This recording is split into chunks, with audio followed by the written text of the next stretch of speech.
क्या आप जानते हैं कि दुनिया में सबसे ज्यादा डिसिप्लिन और बैलेंस लाइफस्टाइल किस देश में पाई जाती है? वो देश जहां लोग वक्त के इतने पाबंद हैं कि ट्रेन भी अगर 1 मिनट लेट हो जाए तो माफी मांग ली जाती है। जहां बच्चे बचपन से ही सीख जाते हैं कि साफ सफाई, शांति और सब्र क्या होता है। जहां बड़ों का आदर, काम से लगाव और हर चीज में परफेक्शन उनका नेचर बन चुका है। क्या आप भी चाहते हैं कि आपकी जिंदगी में ऐसा ही डिसिप्लिन आ जाए? तो आज हम बात करेंगे उन 8 जापानीज रूल्स की जो आपकी लाइफ को बना सकते हैं एक शांत, मजबूत और डिसिप्लिन से भरपूर सफर। ये वो प्रिंसिपल्स हैं जिन्हें जापानियों ने सदियों से फॉलो किया है और आज ये पूरे वर्ल्ड के लिए इंस्पिरेशन बन चुके हैं। इनमें से कुछ फिलॉसफी पर आधारित हैं, कुछ लाइफस्टाइल पर और कुछ आपकी सोच को पूरी तरह बदलने की ताकत रखते हैं। तो चलिए शुरू करते हैं ये इंटरेस्टिंग और डीप जर्नी। जापान के 8 rules for a disciplined life जो आपकी डेली रूटीन, सोचने का तरीका और लाइफ की प्रायोरिटीज सब कुछ बदल सकते हैं। रूल नंबर 1, काइजन, धीरे धीरे लेकिन लगातार बेहतरी की तरफ बढ़ना। काइजन एक जापानी शब्द है जिसका मतलब होता है कंटिन्यूअस इंप्रूवमेंट, यानी लगातार सुधार। जापान में यह सिर्फ एक तरीका नहीं बल्कि एक सोच है। वहां माना जाता है कि हर इंसान, चाहे वो कितना भी अच्छा क्यों ना हो, हर दिन खुद को थोड़ा और बेहतर बना सकता है। इस फिलॉसफी का कमाल यह है कि इसमें परफेक्शन की दौड़ नहीं है बल्कि कंसिस्टेंसी की अहमियत है। मतलब ये नहीं कि आप एक ही दिन में सब कुछ बदल दें, बल्कि रोजाना छोटे छोटे स्टेप्स लें जो आपको एक बेहतर वर्जन की तरफ ले जाएं। मान लीजिए आप सुबह जल्दी नहीं उठ पाते, तो काइजन कहता है कि आप कल से एकदम 5 बजे उठने की कोशिश न करें, बल्कि पहले 15 मिनट जल्दी उठें, फिर अगले हफ्ते 15 मिनट और धीरे धीरे आपकी बॉडी और माइंड खुद को डिसिप्लिन के हिसाब से ढाल लेंगे। चाहे वो हेल्थ हो, प्रोडक्टिविटी हो या हैबिट्स, काइजन आपको सिखाता है कि हर दिन 1% इंप्रूवमेंट भी बहुत बड़ा फर्क ला सकती है। यही रीजन है कि जापान की कंपनीज, स्कूल्स और यहां तक कि हाउस होल्ड्स भी इस प्रिंसिपल को डेली लाइफ में अप्लाई करते हैं। इसका असली मैसेज सिंपल है, perfection is not the goal, progress is. हर दिन थोड़ा और सीखो, थोड़ा और सुधरो और वक्त के साथ तुम्हारी लाइफ खुद ब खुद ट्रांसफॉर्म हो जाएगी। रूल 2, इकिगाई, वो मकसद जो आपकी जिंदगी को मीनिंग देता है। इकिगाई एक बेहद खूबसूरत जापानी कंसेप्ट है जिसका मतलब है अ रीजन फॉर बीइंग, यानी जीने की वजह। जापान में लोग मानते हैं कि हर इंसान की जिंदगी में एक खास मकसद होता है, एक ऐसा रीजन जो उसे सुबह उठने के लिए मोटिवेशन देता है। और अगर आपने वो रीजन ढूंढ लिया तो आपकी जिंदगी में न सिर्फ डिसिप्लिन आएगा बल्कि खुशी, पीस और फुलफिलमेंट भी अपने आप आ जाएंगे। इकिगाई को समझने के लिए 4 चीजों का कनेक्शन जानना जरूरी है। 1, आप क्या पसंद करते हो। 2, आप किस काम में अच्छे हो। 3, दुनिया को किस चीज की जरूरत है। 4, आप किस काम के पैसे कमा सकते हो। जब ये चारों चीजें एक जगह मिलती हैं, वहीं से आपका इकिगाई शुरू होता है। मान लीजिए किसी को पेंटिंग बहुत पसंद है, वो उस काम में अच्छा भी है, लोग उसकी आर्ट को पसंद करते हैं और वो उससे अर्निंग भी कर सकता है, तो ये उसका इकिगाई बन सकता है। यानी काम भी हो रहा है, सेटिस्फैक्शन भी मिल रहा है और दुनिया में उसकी एक जगह भी बन रही है। इकिगाई का मतलब ये नहीं कि आप सिर्फ पैशन फॉलो करें या सिर्फ पैसा कमाने के पीछे भागें, बल्कि ये एक बैलेंस है, एक ऐसा बैलेंस जो आपको मेंटली, इमोशनली और फाइनेंशियली स्ट्रांग बनाता है। जापान में लोग इसलिए ज्यादा लंबे समय तक खुश और एक्टिव रहते हैं क्योंकि वो किसी न किसी इकिगाई के साथ जीते हैं। चाहे वो गार्डनिंग हो, टीचिंग हो, राइटिंग हो या किसी की मदद करना। असल बात यह है कि जब जिंदगी का कोई मकसद होता है तो डिसिप्लिन नेचुरली आ जाता है। आप बिना अलार्म के उठते हैं, बिना किसी पुश के मेहनत करते हैं और बिना कंप्लेन के स्ट्रगल भी झेल लेते हैं, क्योंकि आपको पता है कि आप ये सब क्यों कर रहे हैं। तो अगर आप चाहते हैं कि आपकी लाइफ में मोटिवेशन कभी कम ना हो, तो इकिगाई को ढूंढिए, क्योंकि जब मकसद मिल जाता है तब डायरेक्शन अपने आप मिलने लगती है। रूल नंबर 3, वाबी साबी, हर चीज की खूबसूरती उसकी अधूरापन में होती है।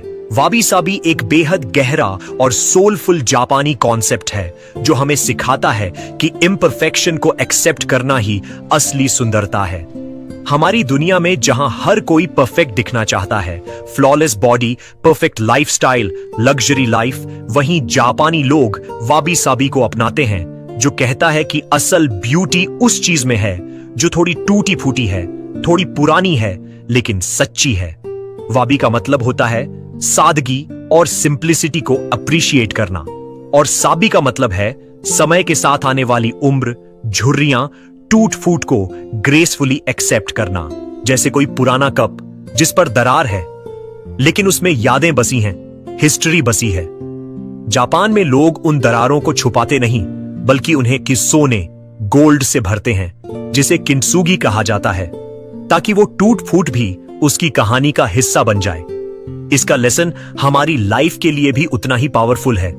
अगर आपकी जिंदगी में फ्लॉज हैं, फेलियर्स हैं, इमोशनल स्कार्स हैं, तो उन्हें छुपाइए मत, उन्हें अपनाइए, क्योंकि वही आपको यूनिक बनाते हैं। वाबी साबी माइंडसेट से आप खुद को और दूसरों को बिना जज किए एक पीसफुल वे में एक्सेप्ट करना सीखते हैं। यह प्रिंसिपल सिखाता है कि जिंदगी हर समय परफेक्ट नहीं हो सकती। हर चीज की एक ब्यूटी होती है, भले ही वो स्टैंडर्ड ब्यूटी से अलग हो। और सबसे जरूरी बात, आप जैसे हैं वैसे ही खूबसूरत हैं। जब हम वाबी साबी को समझते हैं तो हमारे अंदर से कंपैरिजन, जेलसी और ओवरथिंकिंग जैसी चीजें धीरे धीरे दूर होने लगती हैं, और तब आता है असली इनर पीस, जो किसी भी आउटर परफेक्शन से कहीं ज्यादा कीमती है। रूल नंबर 4, शिकातागा नई, जो नहीं बदला जा सकता उसे स्वीकार करना सीखो। शिकातागा नई एक बहुत ही प्रैक्टिकल और शांत करने वाला जापानी सिद्धांत है। इसका मतलब होता है इट कैनॉट बी हेल्प्ड, यानी जो चीज हमारे कंट्रोल में नहीं है उसे लेकर परेशान होने का कोई फायदा नहीं। हमारी लाइफ में अक्सर ऐसा होता है कि कुछ चीजें हमारी मर्जी के खिलाफ होती हैं। कभी जॉब चली जाती है, कभी कोई अपना दूर हो जाता है, कभी हालात साथ नहीं देते। ऐसे में हम या तो बार बार सोचते हैं, फ्रस्ट्रेशन में आ जाते हैं, या खुद को ही ब्लेम करने लगते हैं। लेकिन जापानी लोग कहते हैं शिकाता गा नाई, मतलब अगर आप किसी चीज को बदल नहीं सकते तो उसे एक्सेप्ट कर लो शांत मन से। यह कोई हार मानना नहीं है, बल्कि यह समझदारी है कि एनर्जी को वहां खर्च किया जाए जहां आप वाकई कुछ चेंज कर सकते हो। इमेजिन कीजिए बारिश आ गई और आपकी पूरी प्लानिंग खराब हो गई। अब आप चाहें तो गुस्सा करें, मूड खराब करें, या फिर सोचें चलो अब इसी मौसम को एंजॉय किया जाए। यही होता है शिकाता गा नाई की फिलॉसफी। इस प्रिंसिपल को अपनाने से हमारे अंदर पेशेंस आता है, इमोशनल बैलेंस बढ़ता है, और हम हर सिचुएशन में खुद को स्टेबल रख पाते हैं। जब आप हर छोटी बात पर रिएक्ट करना छोड़ देते हैं और सिर्फ उसी चीज पर फोकस करते हैं जो आपके हाथ में है, तभी असली डिसिप्लिन डेवलप होता है। शिकातागा नाई सिखाता है कि लाइफ हर समय हमारे अकॉर्डिंग नहीं चलती, हर चीज को कंट्रोल करना पॉसिबल नहीं, और सबसे जरूरी पीस तब आता है जब हम रेजिस्टेंस छोड़कर एक्सेप्टेंस की तरफ बढ़ते हैं। इसलिए जब भी कोई मुश्किल आए जो आपके बस से बाहर हो, तो खुद से एक ही बात कहिए, शिकाता गा नाई, और आगे बढ़ जाइए शांति के साथ। रूल 5, गमान, सब्र, सहनशीलता और अंदर की ताकत। गमान एक ऐसा जापानी प्रिंसिपल है जो सिखाता है कि मुश्किल हालात में भी शांति और धैर्य के साथ टिके रहना ही असली ताकत है। इसका मतलब सिर्फ पेशेंस नहीं होता, बल्कि ये एक डीप इनर स्ट्रेंथ है, जहां इंसान बिना कंप्लेंट किए, बिना गुस्से के हर सिचुएशन को काल्मली फेस करता है। जापानी कल्चर में गमान को बहुत इंपॉर्टेंस दी जाती है। वहां के लोग नेचुरल डिजास्टर्स, इकोनॉमिक प्रॉब्लम्स या पर्सनल स्ट्रगल्स को भी बड़ी मैच्योरिटी और डिग्निटी के साथ फेस करते हैं। ना वो चिल्लाते हैं, ना किसी पर इल्जाम डालते हैं, बस साइलेंटली अपने काम में लगे रहते हैं। यही है गामन की ब्यूटी। गामन कहता है कि जब लाइफ कठिन हो जाए तो हार नहीं माननी, जब लोग आपको गलत समझें तो रिएक्ट नहीं करना, और जब हालात आपके खिलाफ हों तो भी अपने अंदर की शांति को टूटने मत देना। इमेजिन करो, कोई आपको क्रिटिसाइज करता है या आपके साथ गलत बर्ताव करता है। अब आप अगर उस पर रिएक्ट करोगे तो एनर्जी वेस्ट होगी, लेकिन अगर आप गमान रखोगे तो आप उस मोमेंट पर खुद को कंट्रोल करना सीख जाओगे, और यही कंट्रोल एक डिसिप्लिन्ड इंसान की पहचान है। गमन सिखाता है कि हर दर्द को एक्सप्रेस करना जरूरी नहीं होता। कभी कभी उस दर्द को चुपचाप सहकर आगे बढ़ना आपको मेंटली ज्यादा स्ट्रांग बना देता है। जैसे एक पेड़ तेज हवा में भी जड़ से नहीं हिलता, वैसे ही गमन आपकी जिंदगी में वो स्टेबिलिटी लाता है जो आउटर स्टॉर्म्स से आपको हिला नहीं सकती। तो जब भी अगली बार आप किसी मुश्किल में हो या किसी ने दिल दुखाया हो, तो गुस्से की जगह गमन चुनिए, क्योंकि शांत रहने की ताकत हर किसी में नहीं होती, लेकिन जो सीख जाता है वो हर मुश्किल को पार कर जाता है। रूल नंबर 6, उबाइटोरी, खुद को दूसरों से कंपेयर मत करो। उबाइटोरी एक बहुत ही खूबसूरत और यूनिक जापानी कॉन्सेप्ट है जो हमें याद दिलाता है कि हर इंसान की जर्नी अलग होती है और कंपैरिजन सिर्फ स्ट्रेस और कंफ्यूजन लाता है। इस शब्द की जड़ें 4 अलग अलग फूलों के नामों से आई हैं। चेरी ब्लॉसम, प्लम, आडू, एप्रिकॉट। ये चारों फूल अलग हैं, लेकिन सब अपने अपने टाइम पर खिलते हैं और सबकी अपनी खूबसूरती है। मतलब ये कि हर इंसान की ग्रोथ, उसका टाइम, उसका रास्ता, सब कुछ अलग होता है। कोई जल्दी सक्सेस पा जाता है, कोई देर से, कोई छोटी चीज में एक्सीलेंस दिखाता है, कोई बड़े काम में शाइन करता है, लेकिन इसका मतलब ये नहीं कि कोई कम है या कोई ज्यादा। आजकल की दुनिया में जहां सोशल मीडिया पर हर कोई अपनी परफेक्ट लाइफ दिखा रहा है, वहां सबसे कॉमन प्रॉब्लम बन गई है कंपैरिजन। किसी की सैलरी, किसी का घर, किसी की बॉडी, किसी की लाइफस्टाइल देखकर हम सोचने लगते हैं कि हम पीछे हैं। लेकिन उबेटरी हमें सिखाता है कि don't compare your spring to someone else's summer. हर इंसान की टाइमिंग और पाथ अलग होता है। आपका काम है अपने आप में ग्रो करना, अपनी क्वालिटीज को पहचानना और अपनी लाइफ को अपने टर्म्स पर जीना। जब आप खुद को दूसरों से कंपेयर करना छोड़ देते हैं, तब आपके अंदर रियल डिसिप्लिन आता है, क्योंकि तब आप दूसरों को देखकर डायरेक्शन नहीं बदलते, बल्कि अपनी मंजिल पर फोकस करते हैं। उबाइटोरी का मैसेज सिंपल है, हर इंसान यूनिक है। कंपैरिजन आपको कमजोर बनाता है और सेल्फ ग्रोथ तभी पॉसिबल है जब आप अपनी ही पेस पर चलो। तो अगली बार जब आपके मन में आए कि वो मुझसे आगे क्यों है, मैं पीछे क्यों हूं, तो बस याद रखिए आप एक अलग फूल हैं और आपका टाइम भी आएगा। बस अपनी मिट्टी से जुड़े रहिए और अपनी जर्नी पर भरोसा रखिए। रूल नंबर 7, किंतसुगी, टूटे हुए हिस्सों को सोने से भरना।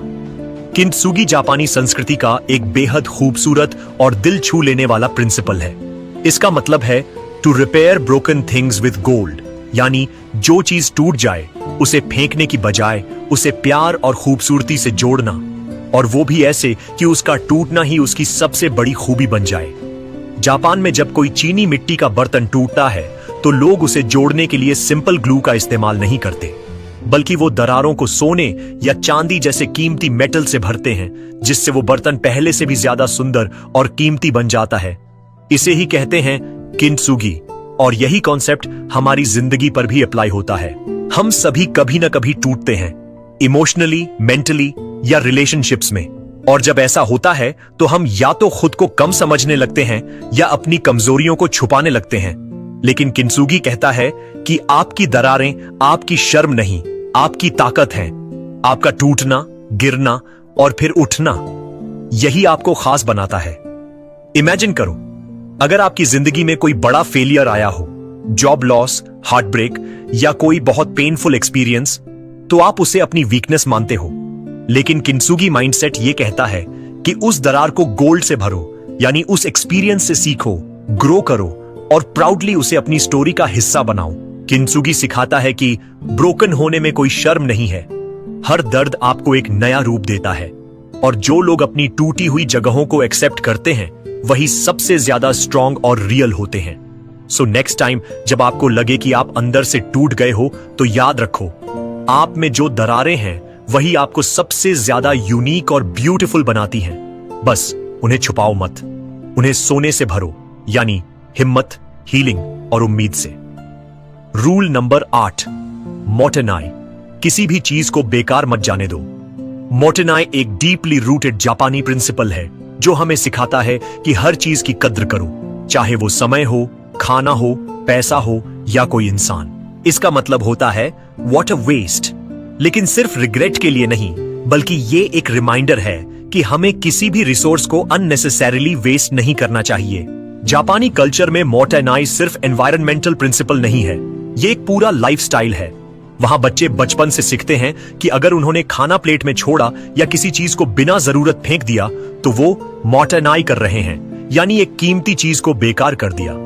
अब सोचिए, अगर हम अपनी जिंदगी में इस माइंडसेट को अपनाएं, वो खाना जो हम रोज बर्बाद करते हैं, वो कपड़े जो हम बस एक बार पहनकर छोड़ देते हैं, वो समय जो हम बिना मतलब स्क्रोलिंग में गुजार देते हैं, यहां तक कि वो टैलेंट जो हमारे अंदर है लेकिन हम यूज नहीं करते। मोटेनाई हमें सिखाता है कि हर चीज का एक पर्पस होता है और हमें उसे पूरा करना चाहिए। डिसिप्लिन का मतलब सिर्फ टाइम पर उठना या पंक्चुअल होना नहीं है, बल्कि मोटेनाई के हिसाब से डिसिप्लिन ये भी है कि हम हर चीज की रिस्पेक्ट करें और उसका सही इस्तेमाल करें। इस प्रिंसिपल का एक और ब्यूटीफुल एंगल ये भी है सेल्फ रिस्पेक्ट। जब आप अपना टाइम, एनर्जी और स्किल्स सही जगह इन्वेस्ट करते हो, तब आप खुद को भी वेस्ट होने से बचाते हो। मतलब ये कि आप खुद भी मोटेनाई मत बनो। मोटेनाई हमें माइंडफुलनेस सिखाता है कि हम सोच समझकर डिसीजंस लें, हर चीज की वैल्यू समझें और जो हमारे पास है उसका बेस्ट यूज करें। तो जब अगली बार आप कुछ फेंकने लगें, टाइम वेस्ट करने लगें या किसी मौके को इग्नोर करें, तो खुद से बस एक सवाल पूछिए, क्या मैं मोटेनाई तो नहीं कर रहा? और अगर जवाब हां है तो संभल जाइए, क्योंकि जो चीज आपके पास है वो किसी और के लिए सपना हो सकती है। तो दोस्तों, ये थे जापान के वो 8 अनमोल रूल्स जो ना सिर्फ आपके अंदर डिसिप्लिन ला सकते हैं, बल्कि आपकी सोच, आपकी हैबिट्स और आपकी पूरी जिंदगी को एक नई डायरेक्शन दे सकते हैं। आपने देखा, ये प्रिंसिपल्स कोई जादू नहीं है, ये छोटी छोटी चीजों में छुपी बड़ी बड़ी सीखें हैं। कैज़ेन से लेकर मोटेनाई तक हर रूल हमें सिखाता है कि कैसे हम अपनी लाइफ को शांत, पर्पसफुल और सेल्फ कंट्रोल्ड बना सकते हैं, बिना भागदौड़, बिना स्ट्रेस, बस थोड़े से अवेयरनेस और कंसिस्टेंसी के साथ। अब फैसला आपके हाथ में है। आप इन बातों को सिर्फ सुनकर भूल जाते हैं या फिर एक एक रूल को अपनी लाइफ में अप्लाई करके खुद को एक बेहतर इंसान बनाते हैं। अगर ये वीडियो आपको थोड़ा सा भी इंस्पायर कर पाया हो तो इसे अपने दोस्तों के साथ जरूर शेयर कीजिए, क्योंकि नॉलेज और इंस्पिरेशन दोनों जितना बांटो उतना बढ़ते हैं। मिलते हैं अगली वीडियो में एक नई सोच, एक नए नजरिए और एक नई मोटिवेशन के साथ। तब तक याद रखिए, डिसिप्लिन कोई बोझ नहीं बल्कि एक इनर पीस की चाबी है। टेक केयर और खुद को बेहतर बनाने का ये ब्यूटीफुल सफर कभी मत रोकिए।